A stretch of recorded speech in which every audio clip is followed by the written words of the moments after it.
What is it that we are all seeking? There's a businessman who's working very hard to enhance his newly launched enterprise.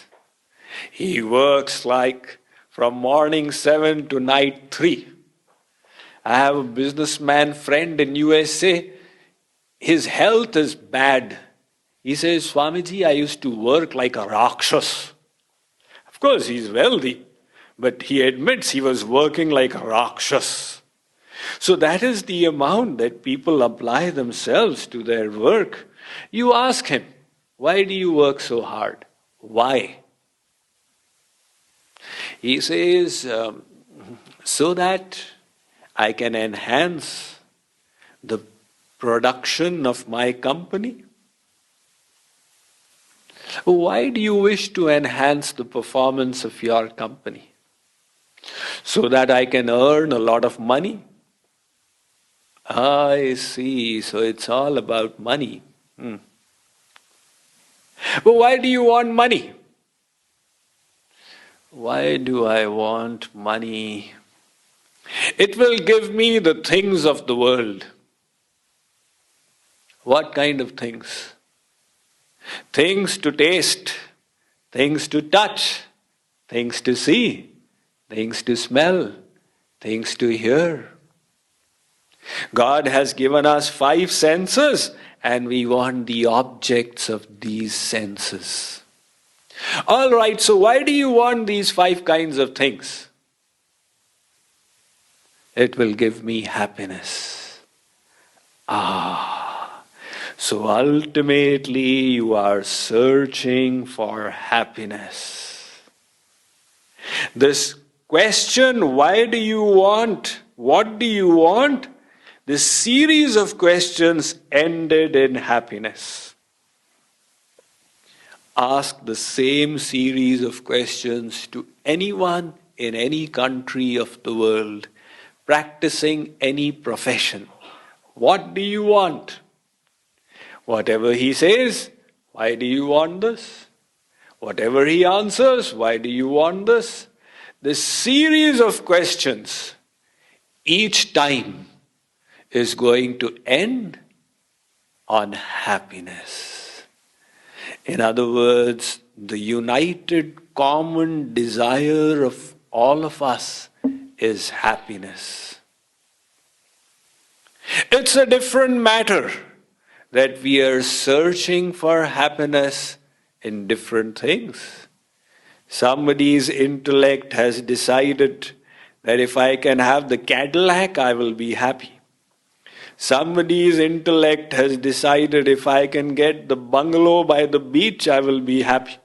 Somebody's intellect says if I can go around the world, I will be happy. Munde matir bhinna.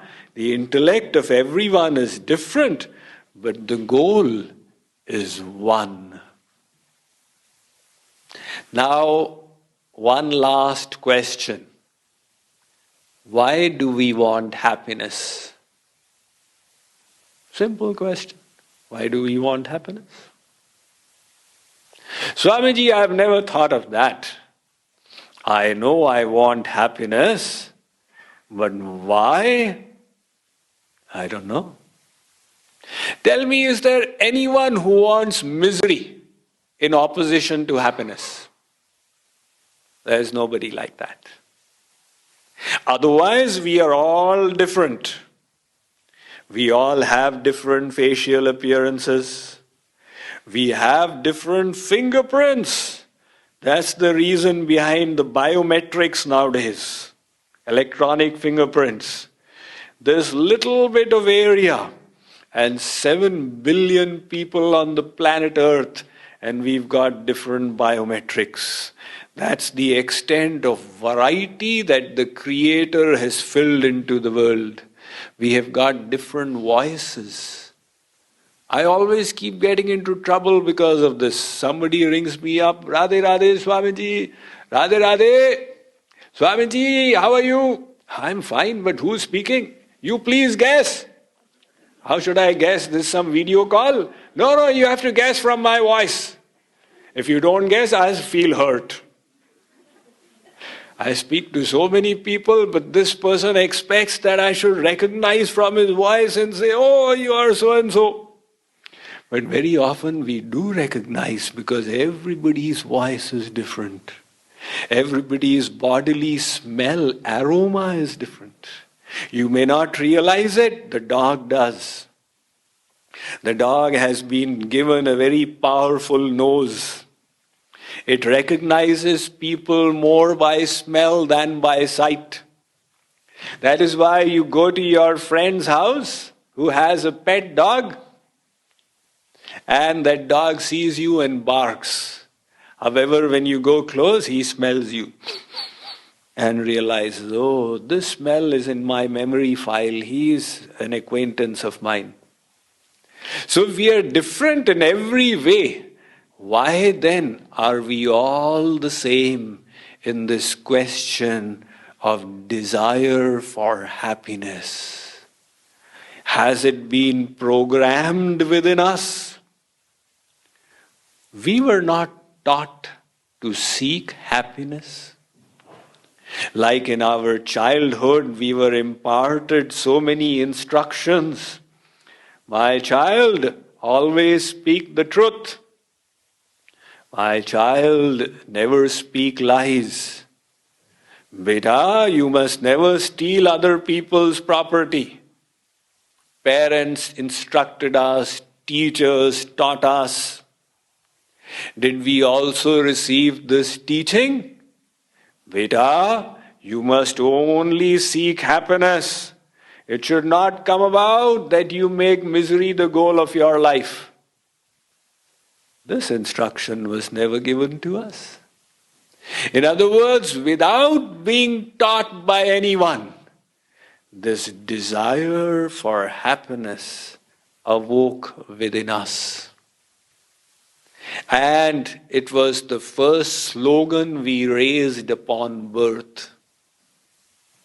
When we were born, the first thing we did was to raise the slogan, give me happiness, give me happiness.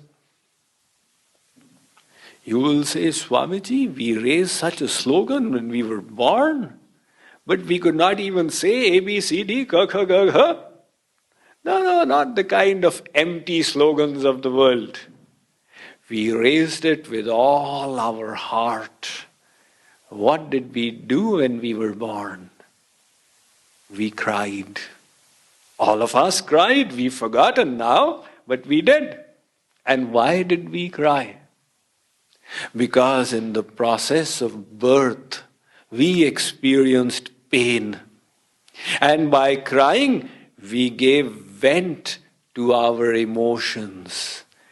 I have not come in this world for pain. I have come for happiness. Give me happiness. Oh. And from there till today, 20 years, 30 years, 40, 50, 60, 70 years, all we have been seeking is happiness. And the varieties of things we do is for the same purpose. Apparently, we do different contradictory things. Sometimes we sit, sometimes we stand. Right now we are sitting. Are you enjoying yourself? Yeah, as out of politeness, you can say, yes, Swamiji, I'm enjoying myself. Supposing I keep speaking till 11:30 at night, will you continue to sit? I have to get up. What happened? You became so boring. Getting up is giving me happiness. When the performance of an activity resulted in boredom and lack of happiness, now the person wishes to do the reverse, but the goal still remains happiness. So sometimes we sit because it makes us happy. Sometimes we stand because it makes us happy. Sometimes even though it gives us unhappiness to sit, we continue to sit because in future it will make us happy. But that goal remains forever with us. So the Vedas tell us that this wisdom you need.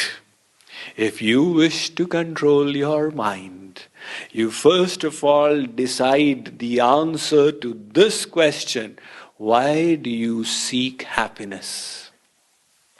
And they inform us that you are a tiny fraction of the ocean of happiness.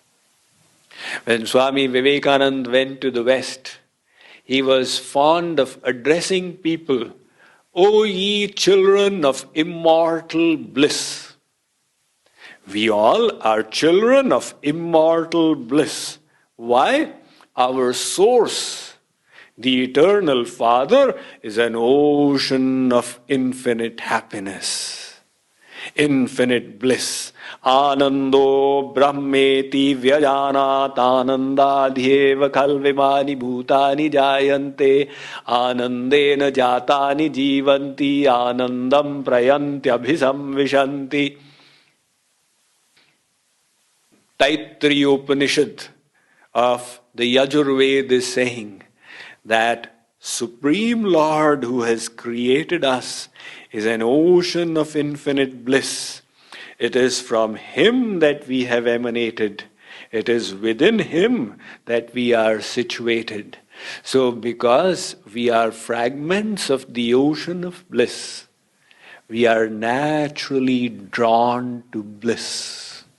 This desire for bliss has been indelibly inked into the blueprint of our personality when we were created at the beginning of eternity.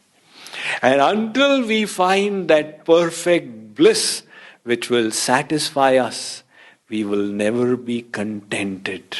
This quest will go on.